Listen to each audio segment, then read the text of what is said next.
दोस्तों, legal and legal में एक बार फिर से आपका स्वागत है। जिस बात की संभावना जताई जा रही थी, केंद्र सरकार ने आज उसी पर अपना सबसे ज़्यादा महत्वपूर्ण निर्णय ले लिया है। अब पूरे देश में एक ही चुनाव हुआ करेंगे, इसकी तैयारी शुरू हो गई है। तैयारी कहाँ से शुरू हुई है और किस तरह से वो आगे अपना काम करेगी, मैं बताऊंगा आपको। शुरू करने से पहले मेरा निवेदन, वीडियो पूरा देखिएगा, आखिर तक जरूर देखिएगा। दरअसल केंद्र सरकार द्वारा शासनादेश जारी कर दिया गया है। Ministry of law and justice द्वारा जारी शासनादेश में कहा गया है कि सरकार द्वारा एक हाई लेवल कमेटी गठित की जा रही है।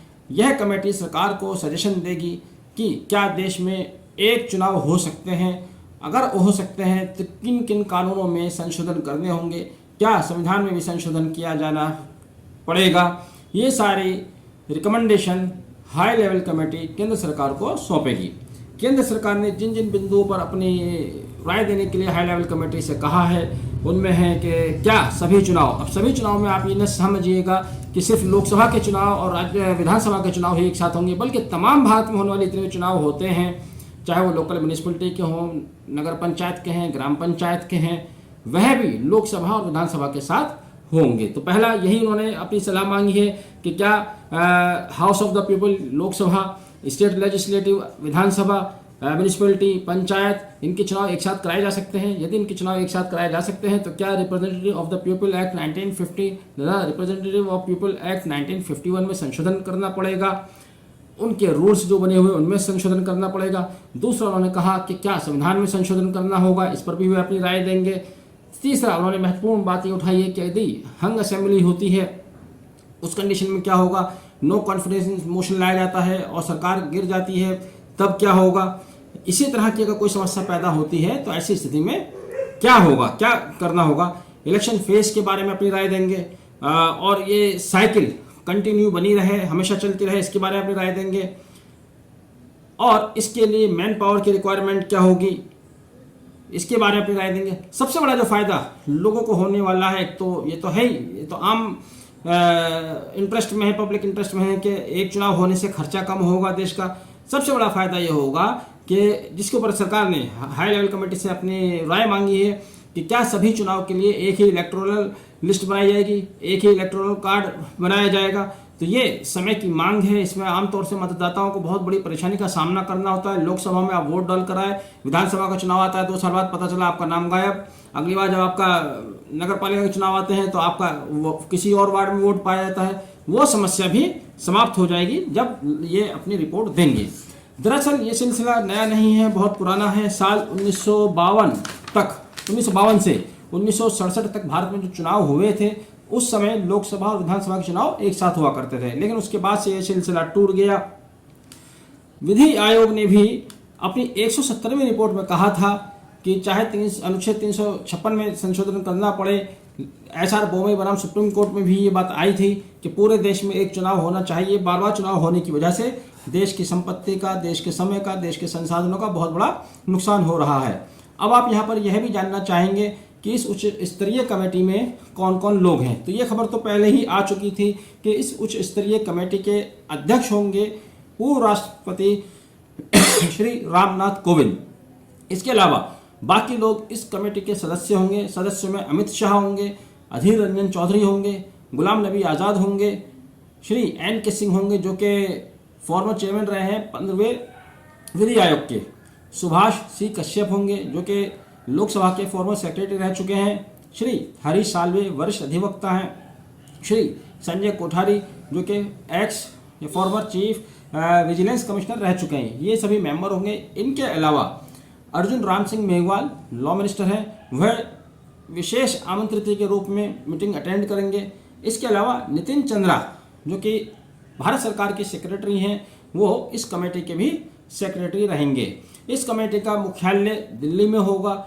यह कमेटी तुरंत कार्य शुरू कर देगी। जो नोटिफिकेशन जारी किया गया है उसमें कहा गया है कि तुरंत कार्य शुरू कर देगी और तुरंत अपना रिकमेंडेशन देना शुरू कर देगी। तो यहाँ पर बहुत बड़ा फायदा होने वाला है राष्ट्र हित में। सबसे बड़ा फायदा तो ये होने वाला है कि बार बार होने वाले चुनाव की वजह से जो एक फाइनेंशियल बर्डन देश के ऊपर आता है वो खत्म हो जाएगा। लेकिन कुछ लोगों के लिए बहुत बड़ा नुकसान भी होने वाला है। सबसे बड़ा नुकसान, वास्तविक नुकसान तो उन छोटे लोगों के लिए है जो चुनाव सामग्री बेचते हैं, चुनाव से संबंधित दूसरे उनके रोजगार चलते हैं, हर साल कहीं ना कहीं चुनाव होता रहता है तो उनकी दुकानें चलती रहती थी। अब अगर ये व्यवस्था लागू हो जाती है तो एक बार उनको बिक्री करने के बाद 5 साल बैठना पड़ेगा या अपना कारोबार चेंज करना पड़ेगा। इस सबसे बड़ा नुकसान होने जा रहा है भारत की इलेक्ट्रॉनिक प्राइवेट मीडिया को। जो प्राइवेट मीडिया हाउस हैं वो 24 घंटे कहीं ना कहीं किसी न किसी स्टेट को लेकर यही बकवास करते हैं, चुनाव के आधार पर उनकी फालतू की बातें होती हैं। तो यहाँ पर सुधार की संभावना भी दिखाई देगी जब उनके पास फालतू की बात करने के लिए सामग्री नहीं होगी, कहीं पर चुनाव नहीं होगा। एक बार चुनाव हो गया, 5 साल तक उन्हें उस मुद्दे पर बात नहीं करनी, लोगों को नहीं भड़काना, लोगों में भ्रम नहीं फैलाना, लोगों को मिसगाइड नहीं करना, तो हो सकता है कुछ अच्छी रिपोर्टिंग भी वहां से देखने को मिल जाए। कुल मिलाकर सरकार द्वारा यह कदम उठाया गया है। यह कदम बहुत दिनों से लोगों की मांग भी थी, लोग ऐसा सोचते भी थे। लेकिन एक बात, बहुत जरूरी बात, जो पहले कभी किसी ने नहीं उठाई, यहाँ पर भी ना उठी है क्योंकि वो प्रश्न है ही नहीं। वह प्रश्न जरूर उठाया जाना चाहिए जब कोई सदस्य चुनकर आता है, लोकसभा के लिए, राज्यसभा के लिए, विधानसभा के लिए या ग्राम पंचायत के लिए। In between during the term उसकी डेथ हो जाती है, तब दोबारा चुनाव होते हैं। ये जो दोबारा चुनाव होता है, दोबारा चुनाव होना सीधे सीधे स्टेट के ऊपर भार है। या इससे भी ज़्यादा खराब बात वो है जब कोई एक उम्मीदवार 2 सीट से चुनाव लड़ता है, जीतने के बाद अगर वो दोनों से जीत गया, एक जगह से रेजिग्नेशन देता है, फिर वहाँ पर दोबारा चुनाव कराया जाता है। अगर मृत्यु हो जाती है तो उस दशा में क्या होना चाहिए, क्यों नहीं जो द्वितीय स्थान पर रहा था उस व्यक्ति को इलेक्ट कर लिया जाए, उसको कार्यवाहक बनाया जाए या कोई और व्यवस्था की जाए। लेकिन जो व्यक्ति 2 विधानसभा से, 2 लोकसभा से चुनाव लड़ते हैं और एक से रिजाइन कर देते हैं, फिर जब जहाँ से उन्होंने रिजाइन किया है उसके चुनाव का पूरा खर्चा उसी व्यक्ति से लेना चाहिए जिसने एक सीट से रेजिग्नेशन दिया है। इस पर चर्चा ना तो हुई है ना होने वाली है।